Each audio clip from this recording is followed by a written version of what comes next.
नमस्कार दोस्तों, राजस्थान की वस्तुनिष्ठ भूगोल में एक बार फिर से आपका स्वागत है। और हम पढ़ रहे हैं राजस्थान का भौतिक स्वरूप, अवस्थिति व विस्तार भाग 3, जो इसका अंतिम भाग है। राजस्थान का भौतिक स्वरूप, अवस्थिति व विस्तार भाग 3 परीक्षा की दृष्टि से महत्वपूर्ण प्रश्न है। प्रश्न संख्या 61। जैसलमेर की रुद्रवा व रामगढ़ में कौन सा मरुस्थल फैला हुआ है? पथरीला मरुस्थल। जैसलमेर के पोखरण, नोट ध्यान देने योग्य बात है, जैसलमेर के पोखरण में रामगढ़, बाड़मेर तथा जालौर के मध्य चट्टानी मरुस्थल फैला है।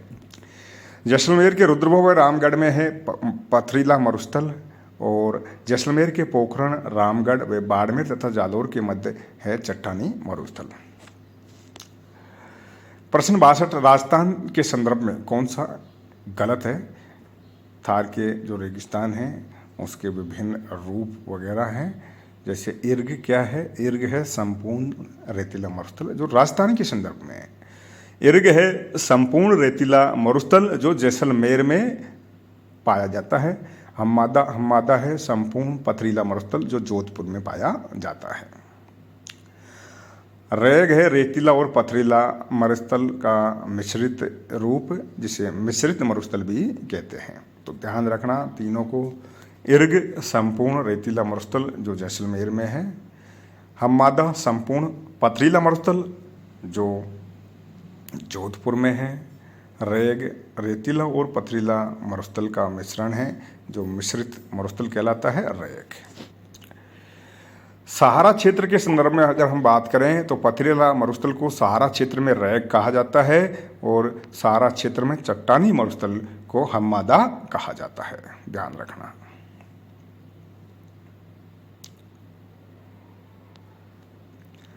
रेगिस्तानी क्षेत्र में बालूका स्तूपों के निम्न प्रकार में से कौन सा गलत है? अनुप्रस्थ। अनुप्रस्थ जो स्तूप हैं पवन वायु की दिशा में बनने वाले स्तूप हैं, सीधे बनते हैं। अनुदैर्घ्य स्तूप हैं जो आड़े तिरछे बनने वाले बालूका स्तूप हैं। इस प्रकार अनुप्रस्थ स्तूप की जो आकृति जोधपुर में अधिक है, और अनुदैर्घ्य स्तूप की आकृति वो जैसलमेर में अधिक है। बरखान क्या है? रेत के अर्धचंद्राकार बालू का स्तूप बरखान कहलाते हैं। तो यहाँ पे सभी सही हैं, कोई गलत नहीं है। हम थोड़ी परिभाषा इनके बारे में जानते हैं। अनुप्रस्थ बालू का स्तूप पवन के वेग के समकोण पर बनने वाले स्तूप। पवन के वेग के समकोण पर बनने वाले स्तूप अनुप्रस्थ बालू का स्तूप कहलाते हैं। अनुदैर्घ्य बालू का स्तूप पवन के वेग के समांतर बनने वाले स्तूप अनुदैर्घ्य बालू का स्तूप कहलाते हैं। इस प्रकार पवन के वेग के समकोण पर बनने वाले स्तूप अनुप्रस्थ, और पवन के वेग के समानांतर बनने वाले स्तूप अनुदैर्घ्य बालू का स्तूप कहलाते हैं। पैराबोलिक बालू का स्तूप पवन के वेग के विपरीत दिशा में बनने वाले स्तूप पैराबोलिक बालू का स्तूप कहलाते हैं। पवन के वेग के विपरीत दिशा में बनने वाले। सब्र काफिज बालू का स्तूप, यह मरुस्थलीय वनस्पति के आसपास बनने वाले स्तूप हैं। मरुस्थलीय वनस्पति के आसपास बनने वाले स्तूप हैं सब्र काफिज बालू का स्तूप। उर्मिका बालू का स्तूप है लहरदार बालू का स्तूप, उर्मिका बालू का स्तूप कहलाते हैं।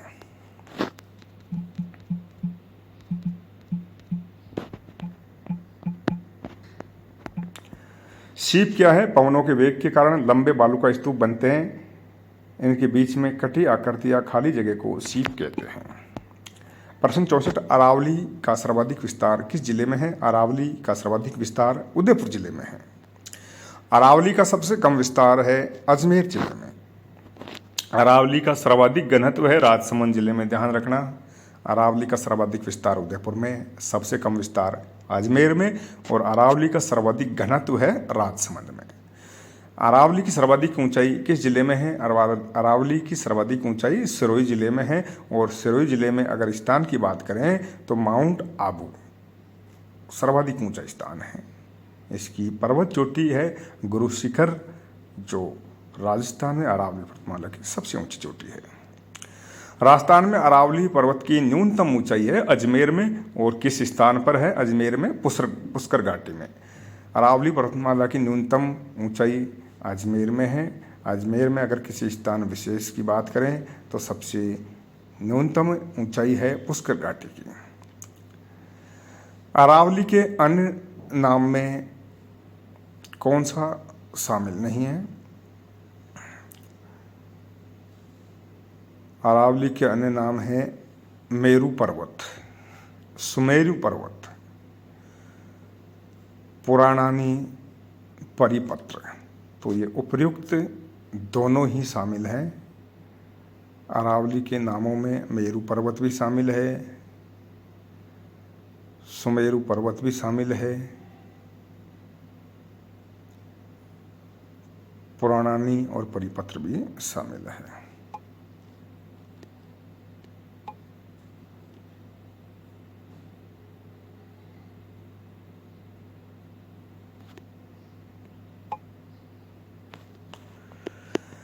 अरावली और विंध्याचल पर्वत के बीच कौन सा पठार है जो संक्रांति प्रदेश कहलाता है? हाड़ौती का पठार।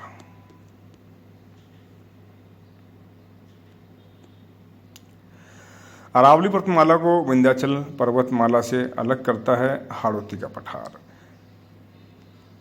संक्रांति प्रदेश हाड़ौती का पठार अरावली पर्वतमाला को विंध्याचल पर्वतमालाओं से अलग करता है। विंध्य कगार भूमि संबंधित है धौलपुर, करौली, सवाई माधोपुर से। विंध्य कगार भूमि का संबंध है धौलपुर, करौली, सवाई माधोपुर से।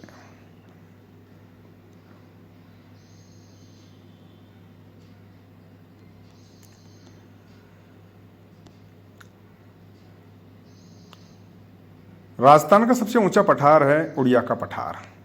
अब राजस्थान के जो पठार हैं उनको भी हम जान लेते हैं, इनसे संबंधित प्रश्न एग्जाम में आते हैं।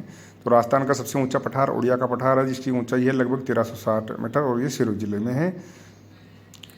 राजस्थान के प्रसिद्ध पठार या राजस्थान के प्रमुख पठार, उड़िया का पठार माउंट आबू में है, सिरोही जिले में।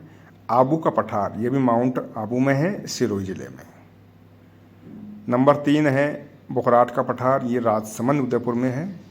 4 ऊपरमाल का पठार, ये चित्तौड़गढ़ और भीलवाड़ा में है ऊपरमाल का पठार।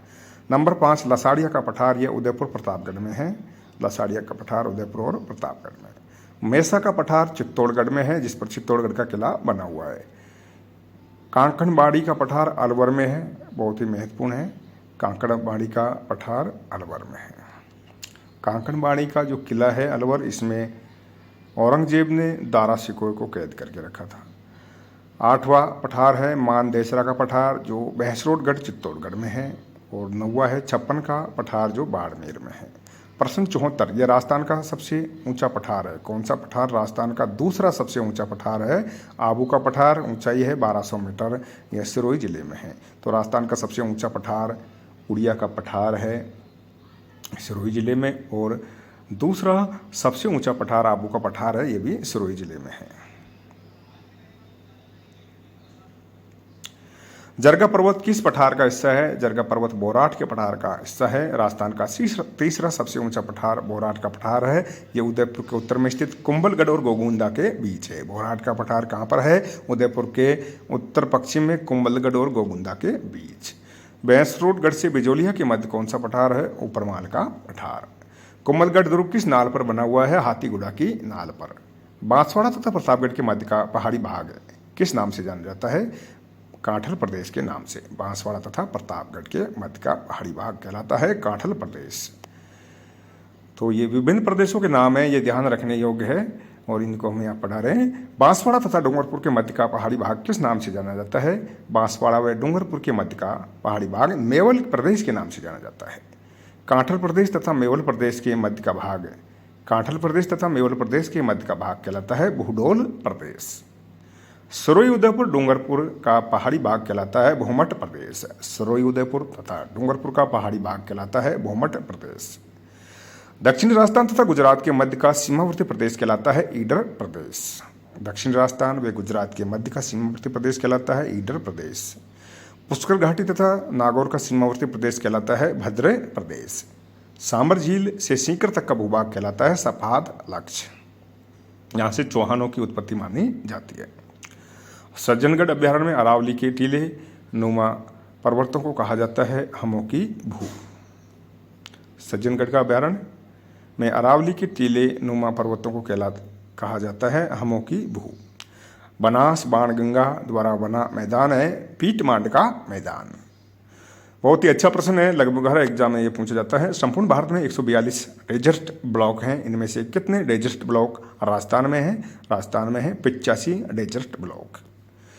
किस मरुस्थल में सर्वाधिक जनसंख्या और जैव विविधता पाई जाती है? थार के मरुस्थल में। तो थार का मरुस्थल विश्व के सभी मरुस्थलों में सर्वाधिक धनी, सर्वाधिक जैव विविधता, सर्वाधिक खनिज संसाधन और सर्वाधिक जनसंख्या घनत्व से युक्त पाया जाता है, यानी कि सर्वाधिक धनी मरुस्थल कहा जाता है, संपन्न मरुस्थल कहा जाता है। तो किस मरुस्थल में सर्वाधिक जनसंख्या और जैव विविधता पाई जाती है? थार के मरुस्थल में। कौन सा मरुस्थल विश्व का सबसे युवा और सर्वाधिक जनसंख्या घनत्व 100 व्यक्ति प्रति किलोमीटर वाला मरुस्थल है थार का मरुस्थल।